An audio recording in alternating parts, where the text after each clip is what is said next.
जय हिंद दोस्तों। हमने ऑर्गेनाइजेशन का पहला पार्ट देखा था जिसमें हमने 8 ऑर्गेनाइजेशन देखे थे और वहाँ पे हमने उनको याद करने की ट्रिक भी देखी थी। आज हम फिर से कुछ ऑर्गेनाइजेशन देखेंगे और उनको याद भी कर लेंगे, क्लास में याद भी कर लेंगे। ठीक है। अब WTO world trade organisation, WTO दो होते हैं, वर्ल्ड टूरिज्म ऑर्गेनाइजेशन और वर्ल्ड ट्रेड ऑर्गेनाइजेशन। तो वर्ल्ड ट्रेड ऑर्गेनाइजेशन इसका एस्टेब्लिशमेंट 1995 में हुआ था और इसका हेडक्वार्टर कहाँ है? जिनेवा, स्विट्जरलैंड में। हम इसको याद करने की ट्रिक आगे देखते हैं। WMO वर्ल्ड मेट्रोलॉजिकल ऑर्गेनाइजेशन, इसका एस्टेब्लिशमेंट 1951 में हुआ था और इसका हेडक्वार्टर जिनेवा में है, जिनेवा जो कि स्विट्जरलैंड में सेम। फिर WIPO world intellectual property organisation, ये 1967 में इसका एस्टेब्लिशमेंट और जिनेवा इसका भी क्या है? हेडक्वार्टर है। अब देखो, हमने कल एक देखा था WHO वर्ल्ड हेल्थ ऑर्गेनाइजेशन, उसका भी हेडक्वार्टर कहाँ पे था? उसका भी हेडक्वार्टर जिनेवा, स्विट्जरलैंड में था। तो यहाँ से हमारी ये ट्रिक बनती है कि जितने भी WO वाले होंगे, जिनमें W आए और वो O आए, मतलब वर्ड और ऑर्गेनाइजेशन आता है, W और O, वो सारे कहाँ पे जाते हैं? उनका मतलब हेडक्वार्टर कहाँ पे होता है? जिनेवा, स्विट्जरलैंड में होता है। ठीक है, WO वाले। लेकिन एक एक्सेप्शन है, जैसे WTO हो गया, WMO हो गया, WIPO हो गया, इन तीन का, और WHO, इनका कहाँ है? Geneva, Switzerland. इसके अलावा कोई WO का नहीं होता है। एक एक्सेप्शन होता है, इसको आप ध्यान में रखेंगे। WTO वर्ल्ड टूरिज्म ऑर्गेनाइजेशन, ये हमारा WTO क्या था? World trade organisation. ये कौन सा है? Tourism organisation.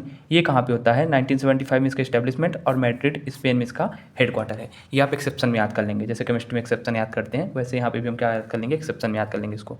ठीक है। फिर इसके बाद दूसरा हम देखते हैं BIMSTEC।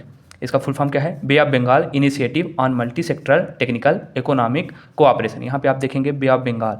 ठीक है, तो बंगाल की खाड़ी से आप थोड़ा इसको इनके जो कंट्रीज़ हैं उसको आप ध्यान लगाएंगे तो आपको इजीली याद हो जाएगा ये। तो BIMSTEC का फुल फॉर्म क्या हो गया? Bay of Bengal initiative on multi sectoral technical economic cooperation, 1997। अब इसका इस्टेब्लिशमेंट 1997 और इसका हेडक्वार्टर कहाँ है? ढाका, बांग्लादेश में है। ठीक है। अब इसमें 7 कंट्रीज़ हैं। 7 कंट्रीज़ कौन कौन सी हैं? अब ऐसे याद करेंगे।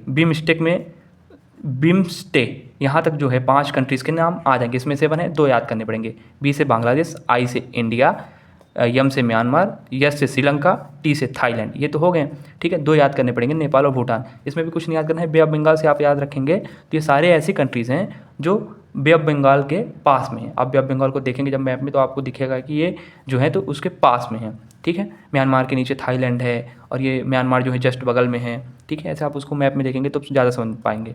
फिर इसका एक इंपॉर्टेंट करंट से पॉइंट है कि करंट जनरल सेक्रेटरी कौन है BIMSTEC का? वो हैं इंद्रमणि पांडे जी।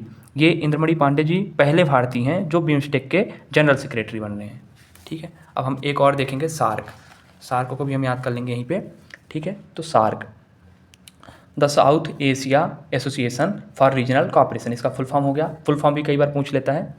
1985 में इसका एस्टेब्लिशमेंट होता है, काठमांडू, नेपाल इसका हेडक्वार्टर है। इसमें 8 कंट्रीज़ हैं। अब सार्क को हम कैसे, मतलब यहाँ पे हमारा क्या था? BIMSTEC था। BIMSTEC का कहाँ था? ढाका था, बांग्लादेश। सार्क कहाँ है? काठमांडू, नेपाल है। अब ये साउथ एशिया है, इनको हम, इनका हेडक्वार्टर तो हमें याद करना पड़ेगा। ठीक है, इसकी ट्रिक मैं बनाने की कोशिश कर रहा था पर नहीं बन पाया, तो आप इसको याद कर लेंगे।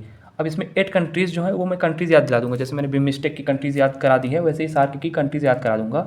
कि इसको याद कैसे करेंगे? MBBS पानी, इसका ट्रिक, ये बहुत ज़्यादा पॉपुलर ट्रिक है इसकी, सार्क की कंट्रीज़ को याद करने की। MBBS पानी, मालदीव्स, भूटान, बांग्लादेश, ठीक है, श्रीलंका, पानी तो पाकिस्तान, A से अफगानिस्तान, N से नेपाल और I से इंडिया। आप इसको ऐसे इजीली याद कर लेंगे।